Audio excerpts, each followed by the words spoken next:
सभी को सुप्रभात।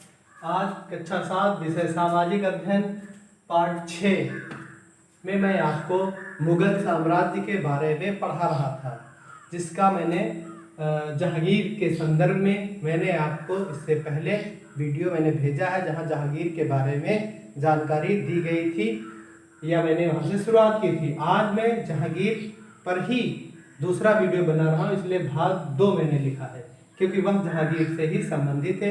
इससे पहले मैंने जहांगीर का परिचय और युद्ध विजयों के बारे में मैंने पहले के वीडियो में आपको बताया था।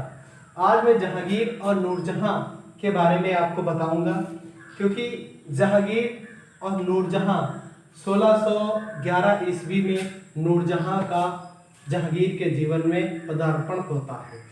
यहाँ से नूरजहां जो है वह जहांगीर के जो है रानी बनती है। होती कौन है नूरजहां? तो नूरजहां से विवाह शाहजहां करता है और यह शेर अफगान की विधवा पत्नी होती है।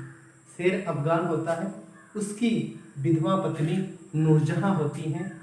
और ये जो इनके कुलवंश के और लोग होते हैं नूरजहां के, वह जहांगीर के ही दरबार में काम किया करते हैं। एक बार अचानक जहांगीर की नज़र नूरजहां पर पड़ती है, तब से उसकी सुंदरता और उसकी गुणवत्ता के पीछे वह मोहित हो जाता है और उसे पाने के प्रयास करने लगता है। नूरजहां का असली नाम मेहरुल निसा है, ठीक है।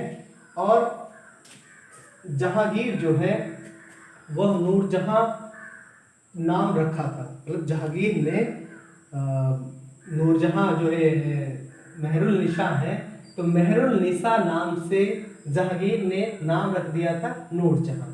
नूरजहां का अर्थ होता है संसार का प्रकाश, यानी कि इसके जैसा प्रकाशवान दूसरा कोई नहीं है। इतना ज़्यादा इसमें प्रकाश है, तेज है, और उसी तेज प्रकाश पर ही मोहित हुए थे।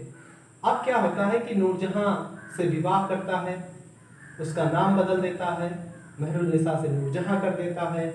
और नूरजहां जो है वह गुणवती महिला होती है। वह शाहजहां के सभी मामलों में अपनी राय रखती है।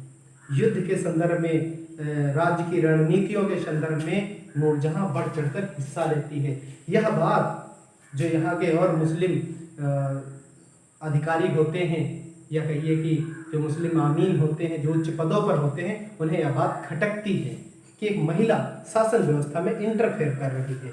लेकिन धीरे ही धीरे क्या होता है कि 1611 से और 1627 तक का जो दौर होता है वो नूरजहां के ही नाम से जाना जाने लगता है। इतनी ज़्यादा उसकी राज्य के या प्रशासन के मामलों में उसकी इतनी ज़्यादा इंटरफेयर होती है, इतनी ज़्यादा उसकी हर मामलों में वह दिलचस्पी लेती है। और 1611 से 1627 तक नूरजहां इस देश पे शासन करती है, ठीक है। क्यों करती है? क्योंकि जहांगीर लापरवाह हो जाता है, शराबी हो जाता है, अफीम का आदी हो जाता है और वह सिर्फ ऐसो आराम, शबाब और शराब में ही अपना जीवन काटने लगता है। अब इस विषम परिस्थितियों में नूरजहां ही शासन को चलाती है, इसलिए देश पर जो शासन की जिम्मेदारी है वो नूरजहां पर होती है। जहांगीर जो है 1627 ईस्वी में बहुत ज़्यादा धूमपान करने के कारण मृत्यु हो जाती है। अब देखते हैं कि जहांगीर के संबंध यूरोपीय व्यापारियों से या यूरोपीय देशों से कैसे रहे हैं, ठीक है। क्योंकि मैं आपको आज जो बताऊंगा वो बहुत ही आश्चर्यजनक बात होगी, क्योंकि जहांगीर के ही शासनकाल में ईस्ट इंडिया कंपनी आती है। चलिए देखते हैं कैसे आएगी। अब देखते हैं यूरोप वासियों से कैसे संबंध थे। तो 1608 में यूरोपीय यात्री विलियम हॉकिंस व्यापार के लिए जहांगीर के दरबार में आया। जहांगीर से उसने कहा कि मैं भारत में व्यापार करना चाहता हूं, आपकी अनुमति चाहिए। मैं अपने देश से माल लाऊंगा, तुम्हारे यहाँ बेचूंगा। जहांगीर उससे पूछता है कि मेरा क्या फायदा? का सर 50-50 का 50% की आपकी हिस्सेदारी है। जहांगीर कहता है सिर्फ जगह देने से 50% की हिस्सेदारी? तो कहा हाँ महाराज, हमारा बड़ा व्यापार है, आप हमें अनुमति दीजिए एक बार, फिर देखिए।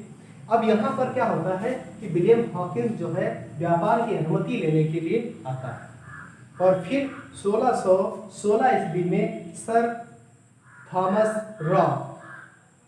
ये दूसरा जो है राजदूत है, किसका राजदूत है? जो इंग्लैंड के राजा हैं जेम्स द्वितीय का ये राजदूत है थॉमस रॉ। यह आता है दूत बनकर, बात फिक्स हो जाती है और जहांगीर अनुमति दे देता है। सूरत में एक कारखाना लगाने की आज्ञा जो है जहांगीर दे देता है। अब यहीं से ही ईस्ट इंडिया कंपनी भारत आती है और धीरे ही धीरे जहांगीर के बाद के जो उत्तराधिकारी होंगे उनकी सोच, उनकी शासन व्यवस्था, उनकी कार्यकुशलता को देखकर नोट करते हुए धीरे धीरे सबको पंगु या विकलांग कर देंगे। कौन? ईस्ट इंडिया कंपनी के अंग्रेज। ठीक है, आगे हम बात करते हैं टॉपिक चूंकि जहांगीर का है, ईस्ट इंडिया की बात हम आगे करेंगे जब ईस्ट इंडिया का नंबर आएगा। जहांगीर प्रकृति प्रेमी था, उसने उस्ताद मंसूर जैसे कलाकारों को अपने यहाँ संरक्षण दिया था। इससे यह प्रतीत होती है कि कला के प्रति भी उसका अहम लगाव था। तो इस तरीके से हमने आपको जहांगीर का पूरा चैप्टर पढ़ाया है। यहाँ से अगर आपको कोई प्रश्न आपके मन में आता है या आप, ऐसा तो है नहीं, हम जो कुछ पढ़ा रहे हैं वह किताब में आपको जो भी प्रश्न है उनके उत्तर आपको यहीं पर मिल जाएंगे। फिर भी अगर कहीं पर आपको दिक्कत होती है तो कमेंट बॉक्स में कमेंट करके आप अपनी शंका समस्या का समाधान कर सकते हैं।